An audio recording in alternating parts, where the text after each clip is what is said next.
hail Sunday. The NFL on CBS is back with a crazy talented crop of QBs out west, possible MVPs in the East, and matchups to remember. Sundays, the NFL is on CBS. It's The Last Stand, and here is your host, Brian Custer. That's right, it is The Last Stand. We bring you the biggest names in the sport. I'm Brian Custer, and joining me today is one of the biggest challengers when you talk about the 154-pound division. I'm talking literally and figuratively.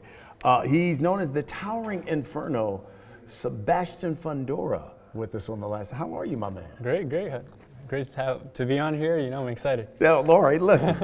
The 154-pound division, to me, one of the best. Yeah. I mean, so many big names. Danny Garcia's there now, Tony Harris and Jared Hurd. You can go on and on and on and on. But you took on Carlos Ocampo. Tell me why. Why Ocampo? Well, that's what they gave us. That's the name they gave us. Usually we don't call out anybody, So I guess they're not willing to take the fight if we don't call them out. But, this is, I think he's number 10 in Ring Magazine. Yeah. So he's a ranked fighter. He's a high-ranked fighter. He's been on a 12-win streak. And, I think it's a perfect formula for an exciting fight right here in Southern California. Do you get a sense that maybe, let's say, 3-4 fights ago, people were looking at you like, maybe it's just a novelty. He's a guy, tall dude, he's 6-something, whatever. And now all of a sudden, like, yo, this guy can punch. This guy can fight. And they're like, I don't think I want it because of a stylistic matchup. This might be a nightmare for you. Can you get a sense that the tide has changed when it comes to Sebastian Fundora? I feel like maybe for the fans, definitely for the fans, they see me in a different light, more respect. But I feel like the division, they always had their eyes on me, We just keep proving ourselves over and over again. Now we're in a number 1 spot, We're the mandatory for the WBC. So, we'll see who's willing to take the shot after this fight. So, what do you think you proved then, let's say, to the boxing public after that victory over Lubin? That we're a contender, and we're a contender that's racing for that world championship, and that we can win it. What do you remember most from that fight? I mean, both of you guys go down. I mean, it was nonstop action. I mean, just all I remember about you is that uppercut was vicious. And then all of a sudden, he's coming back. What do you remember most from that fight? I remember that round clearly. I think it was the 7th round, right? Yeah. I hit him with the uppercut, and there was blood splattering out. But, I was watching it. I just remember the face swelling up more and more and more. I remember taking that knee as well. I don't remember like as a big part. It was just like, okay, get back up, go back to work. But I remember that 7th round very clearly. I kept hitting him with uppercuts, and the blood was spilling out. I was like, they got to stop this. Yeah. That was pretty bad. Yeah. And I know for us, looking at his face, I was like, oh, my goodness. Were you like that, too, at some point in that fight? Like, man, look at this guy's face. It was that round. I saw the morphing and the changing. I was like, there's no way that they're going to continue this fight. I mean, his face wasn't cut or anything like that, but the swelling like that, it never really happens in boxing like that. Surprised that the reaction from the crowd when his corner stopped it. I wasn't surprised at that point, because after that round, we came back into the fight, I never felt like I left the fight. It's just that little second, a little slip up. But we went back into the fight. I got back up. I went back to work. And when they called it, I was like, figures. Yeah. Were you in any danger at all in that fight at any time? I guess at that moment. But again, I had a cool head. I took that knee. I came back up, went back to work. I read something where you told the boxing scene, quote, I showed people what I was made of, end quote. Tell me what you meant about that. Well, just like the questions before, you said how people looked at us as like a novelty because of our height. We're not that. We're not just that. Of course, we're a tall fighter. We're tall and that's cool or whatever. Go play basketball, but we can fight. We can fight. We can bang, and we can become world champion. What was the response you got after the fight? I mean, like social media. I'm sure probably the followers increased after that. What was the kind of response you got when you're out on the streets? Positive, very positive, very, very positive. Of course, you got a couple negative, but I mean, if they're negative, I felt like they never were for you in the first place. We went to Canastota for the Hall of Fame. I never fought in New York before, but the way they greeted me was like no other. Like, oh man, like you swear like I was from New York this whole time. It was great. It's a great feeling. So just that small event itself made me show how much that fight pushed me. Yeah, the International Boxing Hall of Fame there is in Kansas. Quiet as kept. You're being modest. I heard you were like a rock star there. People were like, "Yo, I love the fight." Yeah. So, That's really cool for you. Do you believe that you are ready right now for Jermell Charlo? I do. I'm the WBC mentor for a reason. This is only the interim, but I want the real thing. I definitely want the real thing, and after that last fight, I think I proved to everybody that I'm ready for that. And I'm sure you saw him fight Castaño. How would you see a Fundora Charlo fight playing out in the ring? Great fight, great strong fight. Power punchers. It's just who could take it more. Yeah. Charlo's right now scheduled to take on Tim Tszyu. Yes. Right. How do you see that fight playing out? I have Charlo winning that one. I think Charlo's a stronger fighter. But Tim Tszyu puts the pressure. I feel like Charlo does have a little problems with that. So we'll see what Tim Tszyu comes with, maybe a different game plan, but I do have Charlo for that one. Was there did you take a slight that Tim Tszyu got the fight as opposed to you? It's the business, I really don't have say in that. But I wish I would have got it first, of course. Who doesn't? But I guess he got the mandatory first, so he gets to go first. Interesting. At one point, I know you were maintaining that you could still fight at 147. Yes. Is that still the case? Yeah, we definitely could do it. But again, I've been campaigning this whole time at 154. I want to get something out of it. I'm not going to go down to 47, fight for a title when I have this shot right here at 54.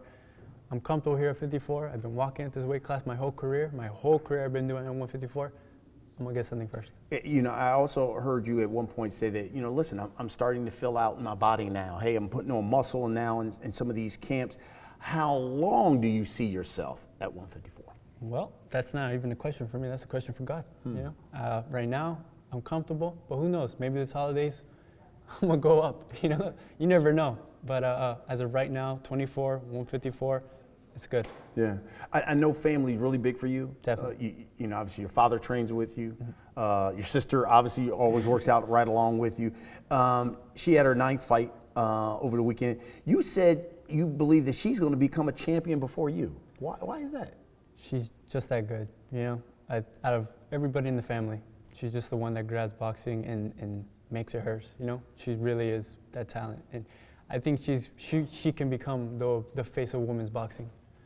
Maybe the face of boxing. Really? Definitely. Well, I mean, because Katie Taylor, Clarissa Shields. We just had Clarissa Shields on, and Clarissa Shields believes definitely. Right now Definitely. she is the face of women's boxing. Of course. Every era has their champions. Yeah. When it's her time, yeah.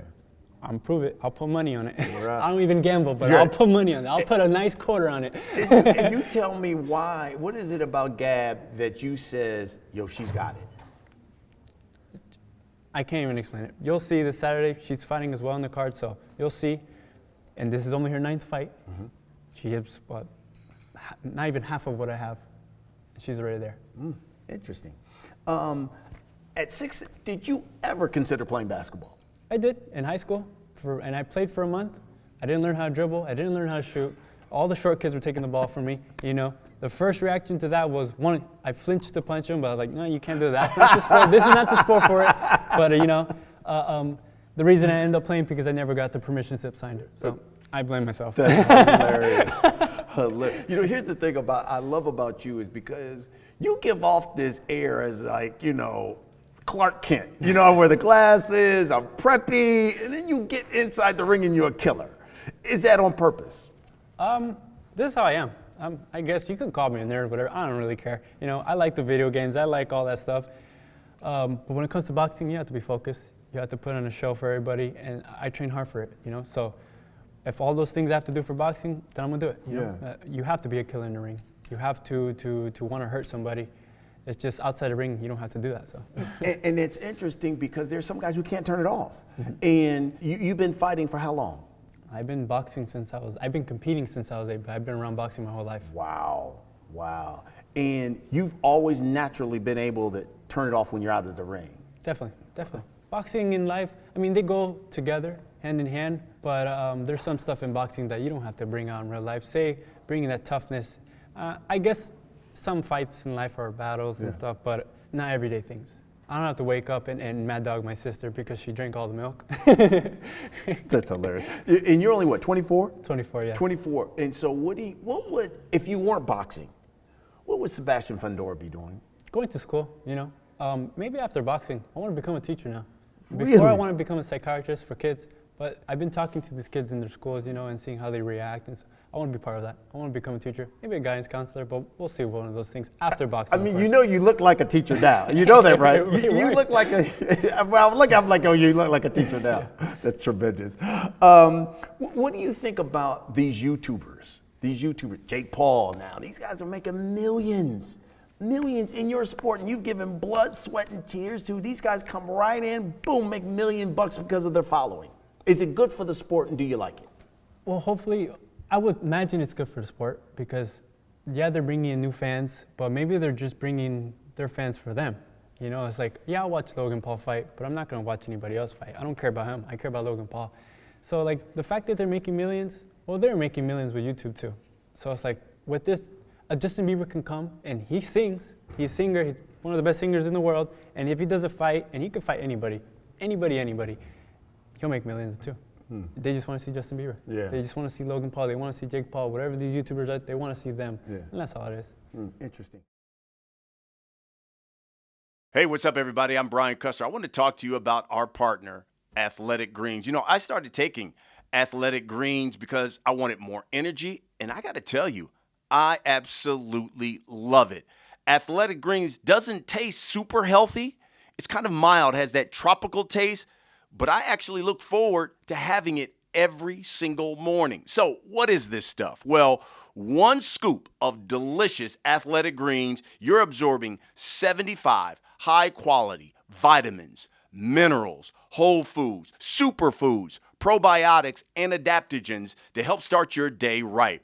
And it contains less than 1 gram of sugar, no GMOs, no nasty chemicals, or artificial anything, while still tasting good. Listen, it helps support better sleep quality for you, recovery, and it supports mental clarity and alertness is what I love about it. You know, AG1 is a small micro habit with big benefits, and it's one thing you can do every single day to take care of yourself, and it's lifestyle friendly. So whether you're keto, vegan, paleo, dairy-free, or gluten-free, Athletic Greens is for you, and it costs you less than $3 a day. So you're investing really in your health, and it's cheaper than that cold brew habit that you may have. So additionally, for every purchase, Athletic Greens is going to donate to organizations, help to get nutritious foods to kids all across the country who are in need, including No Kid Hungry, which is right here in the U.S. By the way, 2 years ago in 2020, Athletic Greens donated over $1.2 million to meals to kids. Now, it is the time to reclaim your health, folks. And all you got to do is arm your immune system with a convenient daily nutritional supplement.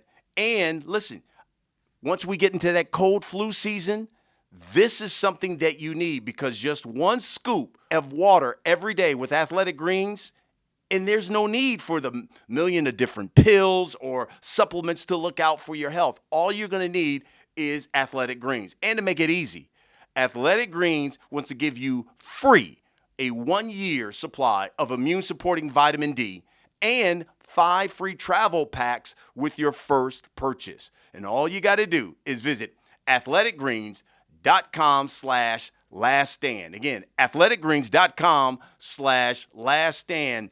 Athletic Greens. Take ownership of your health and pick up the ultimate daily nutritional insurance. You know, Sebastian, for everybody who comes on the show, we let people who watch and support it submit questions through social media. We've got a number of them for you, so we'll get right to them. This one comes from Twitter, James. He says, with your attributes and fighting all these smaller fighters, would you be willing to put on weight and fight at 168? When my body lets me do that, I'll definitely do it. But right now, again, I'm comfortable at this weight class. I'm not draining or anything like that. A lot of boxers drain. Yeah. They do that, you know? Here, just because I'm tall, does me have to go fight heavyweight? I can't even make 200. So it's like, it doesn't make sense, you know? Maybe in a couple years, but for now, I'm good. Okay. Tylen from Twitter asks, when will you move up and fight people who are more closer to your stature? It's the same thing again, you know? I'm as tall as Anthony Joshua, but my weight's definitely not there, you know? Yeah. It's not there. Maybe when I put on the weight. Got it. Steezo asks, would you consider a rematch with Lubin? That was clearly a fight of the year candidate. Definitely. I would definitely would, but again, I got what I wanted from him. I got the #1 spot. I'm pretty sure it would be the same thing for him if he won. You know, I just want to fight for that title. I want to fight for a championship, which he was planning to do after that fight too, no? Yeah, absolutely. Mike asks, you mentioned you could go back to 147. Would you entertain a fight with Boots Ennis? Definitely, definitely. He's another talented fighter. I saw him fight on the Charlo card. He's a strong fighter, but we have our own paths. You know, he's at 47, I'm 54. We both want that title shot. He's what, the IBF mandatory at 147. I'm the WBC mandatory. We want to get our title shots first. Okay. Omar asks, are you hoping to fight Jermell Charlo in 2023? Fingers crossed for that one. Yeah. But we'll see how everything plays out. Okay. Artman asks, why didn't you rematch with Clark? I thought he beat you. I thought I won. You know? I thought I won. Everybody has their own opinion. You know, it is what it is. I felt like we just passed that fight. After that fight, we fought an Olympian, and then after that, we fought another ranked fighter and another ranked fighter. So look where we're at now. We're obviously doing something good. Absolutely. Easy Raw asks, in the Sergio Garcia fight, you boxed at range a little more. Will we see more of that out of you in the future? It just depends on the fight. You know, if I feel comfortable from boxing outside, if this guy gives me the time to do that, or if these guys rush me, I'll bang. I'll bang. I'm not afraid to do that either. At any point in that, after the Lubin fight, did you look at it and say, that can take years off my career. Maybe not so much anymore of the inside stuff with me. It's not that. It's just there's things we need to work on. Okay. Of course, with every fight we learn. But it worked. Yeah. Hey, we got him out of the ring. We got him. We stopped him. You got the W. Yeah, we got the W. You got the W. In spectacular fashion. You're right. Okay, Sebastian Fundora, we come to the last segment of the show. We call it The Last Stand. I'm going to ask you a series of questions. You just give me the first thing that comes to your mind. Right on. All right, here we go. Undisputed champ Jermell Charlo aside, the biggest fight for you right now at 154, Fundora versus who? Anybody at 154. Anybody top 10. Okay. All right. There's nobody else that you have been like looking out there, a name that you're like, oh, I've always wanted to get in. This guy has all the belts. Yeah, yeah, right. You're right. You're right. I could see that. Give me your top 5 pound for pound fighters, right? Top 5. Got Mayweather, Canelo. I like Tyson. Tyson's strong. I like Gennady as well. And still, you like Golovkin still, huh? Of course. I mean, one fight doesn't define your whole career. Okay. You can't, you know. He's getting older. Okay, right. He's getting older. And then put Tommy Hearns in there. Why not? Okay. Got it. Give me the best fighter at 154, not named Fundora or Charlo. Ever? No, right now in this division. You look in your division.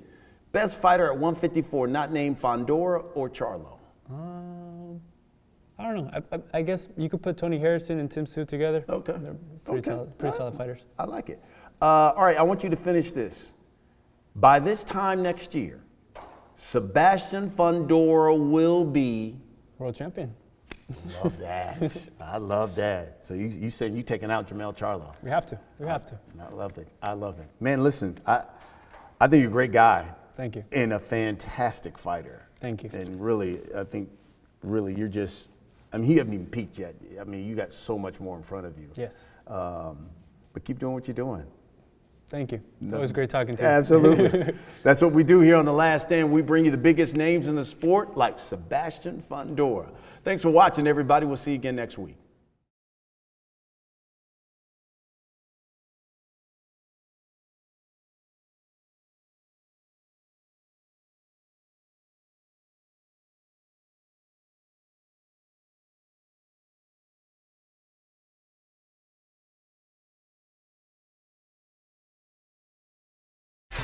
Hail Sunday. The NFL on CBS is back with a crazy talented crop of QBs out west, possible MVPs in the East, and matchups to remember.